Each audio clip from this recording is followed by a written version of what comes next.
గంజాయి మత్తుకు మరిగితివి, బతుకునే గాలికే వదిలితివి, ప్రేమలల్లో నిండారా మునిగితివి, మనిషన్న సంగతే మరిసితివి. చేతులారా చేజార్చుకుంటివిరా నీ జీవితం, చేతులారా చేజార్చుకుంటివిరా నీ జీవితం. వెలుగులోన ఉన్న చీకటే గదరా నీకు దినం. గంజాయి మత్తుకు మరిగితివి, బతుకునే గాలికే వదిలితివి.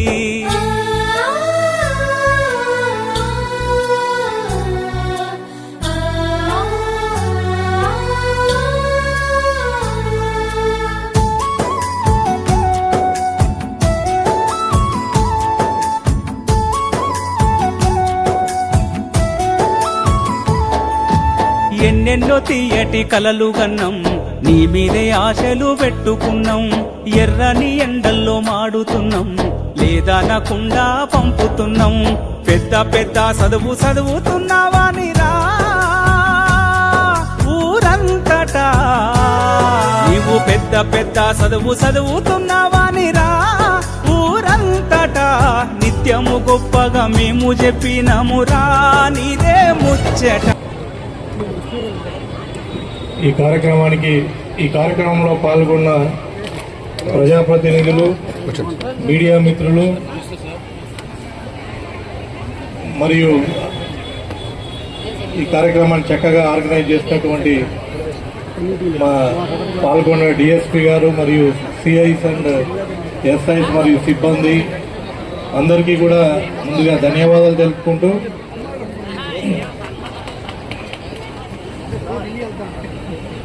ఈ కార్యక్రమం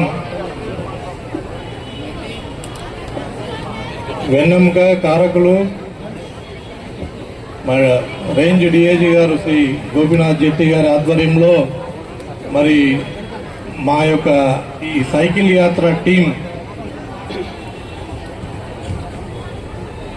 గాంజా గురించి అందరికీ కూడా అవగాహన కల్పిస్తూ పాయికారేపేట నుంచి ఇప్పటికి దాదాపుగా పిల్లలు 400 కిలోమీటర్లు ఇప్పటి వరకు మరి సైకిళ్ళు తొక్కుతూ దాదాపు నెల రోజుల నుంచి మరి ఈ సైకిల్ టీం నిరంతరాయంగా ప్రతి నియోజకవర్గంలో పర్యటిస్తూ మీకు అందరికీ గాంజా మీద అవగాహన కల్పిస్తూ ముందుకు సాగుతున్నారు. వారందరికీ కూడా అందరూ ఒకసారి గట్టిగా చప్పట్లు కొట్టాలి.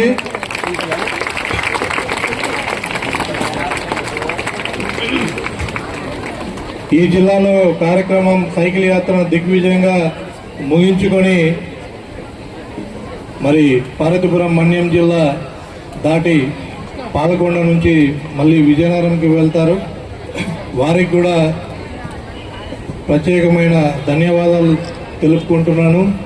అలాగే ఈ కార్యక్రమంలో ఎంతో ఉత్సాహంగా పాల్గొన్న పిల్లలందరికీ కూడా, అమ్మాయిలు అబ్బాయిలు, మీ అందరికీ కూడా నా యొక్క ఆశీస్సులు. మీ అందరినీ పాల్గొన చేస్తున్న మీ అధ్యాపకులందరికీ కూడా నా ధన్యవాదాలు తెలుపుకుంటూ, ఈ కార్యక్రమం ముఖ్యంగా ఈ కార్యక్రమం ఎందుకు ఇంపార్టెంట్, పోలీస్ డిపార్ట్మెంట్ కానీ ఇంతమంది ఆఫీసర్లు, మరి ఎమ్మెల్యే గారు, ప్రజాప్రతినిధులు అందరూ కూడా ఎందుకు పాల్గొంటున్నారు, మరి సైకిల్ యాత్ర అదే పనిగా ఎందుకు గాంజా గురించి చేస్తున్నారు అంటే ఇదంతా కూడా మీకోసమే చేస్తున్నాం. పిల్లలు మీరు రాబోయే తరం, మీరు ఈ దేశాన్ని నెక్స్ట్ మొయ్యాలి, అభివృద్ధి పథంలో పెట్టాల్సింది ఎవరయ్యా అంటే మరి ఈ దేశం ఇలాగే అభివృద్ధి చెందాలి అంటే అభివృద్ధి అనేది కేవలము బిల్డింగులు, ఫ్యాక్టరీలు వీటి వల్ల కాదు. హ్యూమన్ రిసోర్స్ మీరు చక్కగా ఉంటే, మీరు మంచిగా యంగ్, ఎనర్జెటిక్గా, యాక్టివ్గా, ఆరోగ్యంగా మరియు నైపుణ్యతతో మీరందరూ కూడా డెవలప్ చెందినప్పుడే భారతదేశం అనేది అభివృద్ధి చెందుతుంది.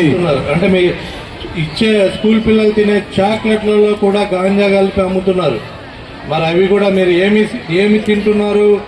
ఈ లాలీపాప్స్, చాక్లెట్స్, అవి రెగ్యులర్ బ్రాండెడ్ ఏమన్నా ఉంటే అవే కొనుక్కోండి. ఏవంటే అవి మీరు దయచేసి తీసుకోవద్దు. వాటిలలో మత్తు పదార్థాలు కలిపి అమ్ముతున్నారు. ఒకసారి అది అలవాటైతే మెల్లిగా ఆ మత్తుకు అలవాటైతే దాని నుంచి బయటపడడం చాలా కష్టం.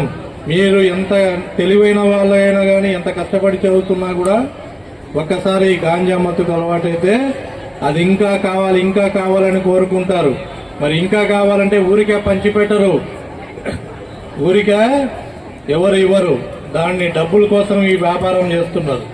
మరి మీరు డబ్బులు ఇస్తేనే వాళ్ళు అది ఇస్తారు.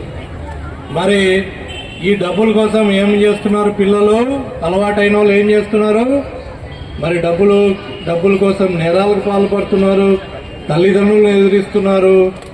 మరి బయట దారమ్మడి ఎవరన్నా పోతుంటే వాళ్ళ దగ్గర పిక్ ప్యాకెట్ చేయడము, గొలుసులు కొట్టేయడము, ఆడవాళ్ళ గొలుసులు లాక్కోవడము, ఇలాంటి నేరాలకు పాల్పడి, అంటే ఒకటి మీకు ఏదైతే మీ స్కిల్స్ ఉన్నాయో, మీరు చదువుకునే కెపాసిటీ ఉందో, మీరు ఆటలాడే కెపాసిటీ ఉందో, ఇవన్నీ కూడా గాంజా మొత్తం కూడా సమూలంగా చంపేస్తుంది.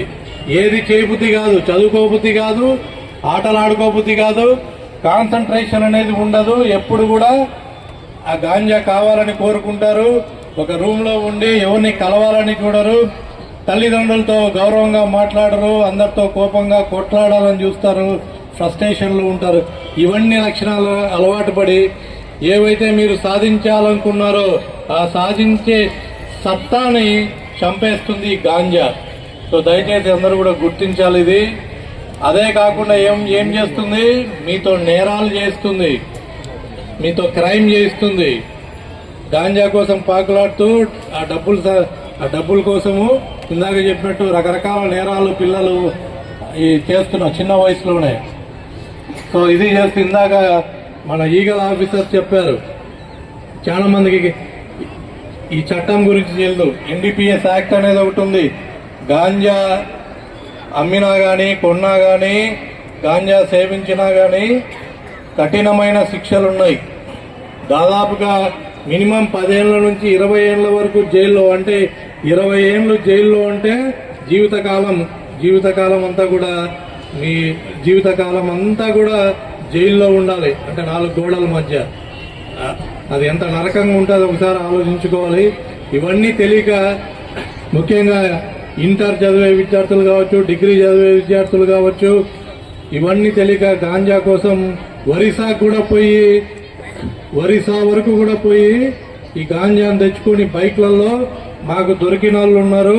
తమిళనాడు నుంచి మన జిల్లా పిల్లలు ఎవరు లేరు, కానీ తమిళనాడు నుంచి, కర్ణాటక నుంచి, కేరళ నుంచి కూడా వచ్చి గాంజాను పోయి ఒరిస్సా దగ్గర కొనుక్కొని రిటర్న్ వస్తుంటే మనకి పోలీసులకు పట్టుబడి జైల్లో ఉన్నారు. మొత్తం వాళ్ళ భవిష్యత్ అంతా ఇంకా నాశనం అయినట్టే. కాబట్టి మీరందరూ కూడా గమనించాలి. మీరు అందరూ కూడా మంచి పిల్లలు, మంచి భవిష్యత్తు ఉన్నది. మీరు ఎవరు కూడా గాంజా తీసుకోరు, అలవాటు లేదని నాకు తెలుసు, కానీ అప్రమత్తంగా ఉండాలి. మీ చుట్టుపక్కల ఎవరైనా కూడా గాంజా సేవిస్తున్నా, ఎవరైనా గాంజా అమ్ముతున్నా, ఎటువంటి డౌట్ ఉన్నా, చాక్లెట్లు అమ్ముతున్నా కూడా మాకు తెలియజేయండి. ఏ నంబర్కు కాల్ చేస్తారు? 1972. దీనికేం డబ్బులేం పడవు, టోల్ ఫ్రీ నంబరు 1972 కాల్ చేసి మాకు చెప్తే ఎవరైనా గాంజా అమ్ముతున్నా కానీ, లేకపోతే గాంజా తీసుకుంటున్నా కానీ మేము మిగతాది మేము చూసుకుంటాం. తర్వాత పిల్లలు ఎవరైనా కూడా గాంజా అలవాటు పడితే మళ్ళీ వాళ్ళని కూడా జైల్లో పెడతారా అని మీకు డౌట్ రావచ్చు. మిమ్మల్ని ఎవరిని కూడా మీ మీద కేసులు ఉండవు. పిల్లలు అంటే చదువుకునే పిల్లల మీద ఎటువంటి కేసులు ఉండవు. ఎటువంటి వారిని తిట్టడం కానీ ఎటువంటిది కూడా చేయము. వారిని మళ్ళీ గాంజా అలవాటు నుంచి పిల్లల్ని వారి భవిష్యత్తు కాపాడాల అందరి బాధ్యత. మీ ఫ్రెండ్ ఎవరైనా కూడా గాంజాకి అలవాటు పడితే పోలీసులకు చెప్తే కేసు అవుతుందేమో అని అనుకోవద్దండి. దయచేసి మొహమాట పడకుండా చెప్పండి. వారి మీద ఎటువంటి కేసులు ఉండవు. వారిని మేము కౌన్సిలింగ్ ఇచ్చి వాళ్ళ తల్లిదండ్రులకు వాళ్ళకి ఆ పిల్లవాడిని మళ్ళీ మీలాగే ఆడుకునేటట్టు చక్కగా చదువుకునేటట్టు మనం చేయాల్సిన అవసరం ఎంతైనా ఉంది. కాబట్టి ఇదందరూ కూడా గమనించి మరి పోలీస్ అంకుల్కి చెప్తే కేసు అవుతుందేమో, మరి నా ఫ్రెండ్ గురించి చెప్పడం ఎందుకు, నా బ్రదర్ గురించి చెప్పడం ఎందుకు అని అనుకుంటే అది పొరపాటు. అటువంటిది ఏమి చేయమని నేను ఈ సందర్భంగా చెప్తున్నా. మీరు మిగతా పిల్లలు కూడా చెప్పచ్చు. అమ్మే వాళ్ళు ఎవరన్నా అమ్మ చెప్తుంటే మటుకు ఖచ్చితంగా మాకు చెప్పండి. వాళ్ళు మనం వెంటనే పట్టుకొని యాక్షన్ తీసుకోవాలి. సో ఇది ఎందుకు ఇంపార్టెంట్ అనేది మీకు ఇందాక చెప్పాను. ఒకసారి మీ భవిష్యత్ అంతా కూడా నాశనం చేస్తే ఒకసారి ఇమాజిన్ చేసుకోండి. ఇంత చక్కగా ఆడుకునే పిల్లలు, ఇంత చక్కగా చదువుకునే పిల్లలు, ఒక్కసారి మీరందరూ కూడా ఇమాజిన్ చేసుకోవాలి. మగ పిల్లలందరూ కూడా, ఆడపిల్లలు ఒక్కసారి ఇమాజిన్ చేసుకోండి. వీళ్ళందరూ మత్తులో తూలుతుంటే ఎలా ఉంటుంది? పిల్లలందరూ ఏమీ చేయకుండా మత్తుగా ఉంటే రేపు దేశాన్ని నడిపించేది మీరే. దేశంలో ఉన్న యువత అంతా కూడా మత్తులో ఉండి ఏమీ పని చేయకుంటే దేశం ఏమైపోతుంది? అలాంటి కొన్ని దేశాలు ఉన్నాయి. కొన్ని ఆఫ్రికాలో కొన్ని దేశాలు ఉన్నాయి. మనం కొన్ని కంట్రీస్ చూస్తున్నాం, పక్క దేశాలు, ఆఫ్ఘనిస్తాన్, సిరియా, ఇలాంటి కొన్ని దేశాల్లో మరి యువత ఒకటే కాదు, పిల్లవాళ్ళ నుంచి పెద్దవాళ్ళ వరకు కూడా వీళ్ళే గాంజాను వ్యవసాయంగా గాంజాను కల్టివేషన్ చేయడం జరిగింది. ఇదే ఓపియం అంటారు. దాన్నే డబ్బులు, వాళ్ళ దేశం ఎకానమీకి డబ్బులు సంపాదించుకోవడానికి ఇది ఒక మార్గం అని చెప్పుకొని ఎకరాలు దీన్ని కల్టివేట్ చేయడం జరిగింది, ఓపియంని. దాన్నే అమ్మి డబ్బులు సంపాదించుకుంటూ దాన్నే అలవాటు చేసుకొని మొత్తము పిల్లోడి నుంచి పెద్దవాళ్ళ వరకు ఆ మత్తులో ఉండి ఈ దేశాన్ని మరి నడిపించాలంటే మరి పౌరులందరూ కూడా మత్తులో జోగుతుంటే ఆ దేశమంతా కూడా ఆటోమేటిక్గా నాశనం అయిపోతుంది.